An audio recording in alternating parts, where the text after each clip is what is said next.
Hello, I'm Jules Cox and I'm going to show you the different pairs of pliers that you can get. Firstly, I have the round nose pliers, and this pair are very fine on the ends to make loops in earrings and for making loops in head pins and for even making your own eye pins. Don't forget, these pair are professional ones and they have very fine tips here and here.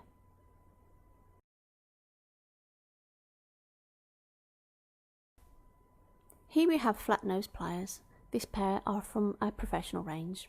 They are ideally used in pairs to open jump rings and to close them again, assisting with wire wrapping and wire bending, making shapes out of wire. This pair also have broad tip and small jaws, and inside, let me show you, no serrated teeth, nice and smooth, therefore they won't mar the wire that you're using. Here we have a chain nose plier with a great addition of them incorporating a pair of cutters within one tool. Here we have the cutter, great for cutting spooled wire. They have a small jaw here and pointed tips with a slightly flat head. Great for really getting into those small places.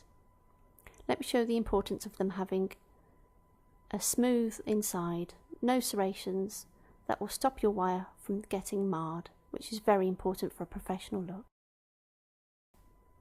Here's a pair of side cutters, but hang on, you just showed me a pair of pliers with a cutter on. Why do I need a separate pair? Well, these side cutters are nice and compact at the end. Here we are. There's a nice small edge there and they can really get into small places. That's why. When you want precision work with wire and you really need to get into a small space, here we have a pair of extra sharp flush cutters. They're really pointed at the ends and they have a nice sharp edge and you can really get into small spaces. Here's the tips, aren't they tiny?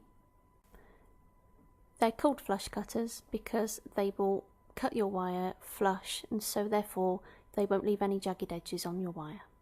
Let me show you the back of these cutters, just to show you how fine they are at the tips. Here we have some memory wire cutters, or sometimes called shears. It is very important not to use normal cutters or even flush cutters to cut memory wire, as it can really hurt you. These are tempered and extra strong to really cut really hard memory wire. Don't use your favourite expensive pair of cutters, you'll blunt them. Use memory wire shears. Here we have some split ring pliers. They will open all sizes of split rings for easy access to attach jump rings or beaded dangles. They have a bent top, a straight bottom with a chain nose tip on one edge.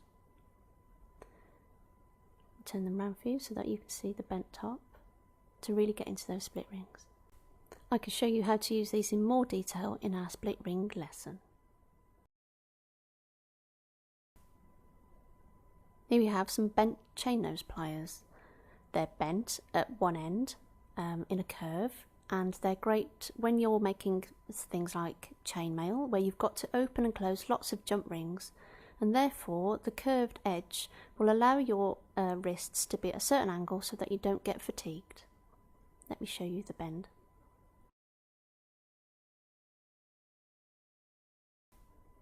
Here's a great tool. It's called a double nylon jaw flat nose plier.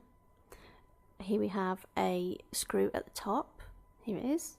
We unscrew that to then replace the jaws, which are made out of nylon. Why nylon? Well, nylon won't scratch or mar your wire that you're using for your project. Let me show you the insides of the pliers to make it clear that they don't have any serrated jaws. There we are, nice and smooth. Finally, we have crimping pliers. The pair we have here today are the Mighty Crimping Plier. On the jaws we have a two-part crimping action for crimp beads and crimp tubes.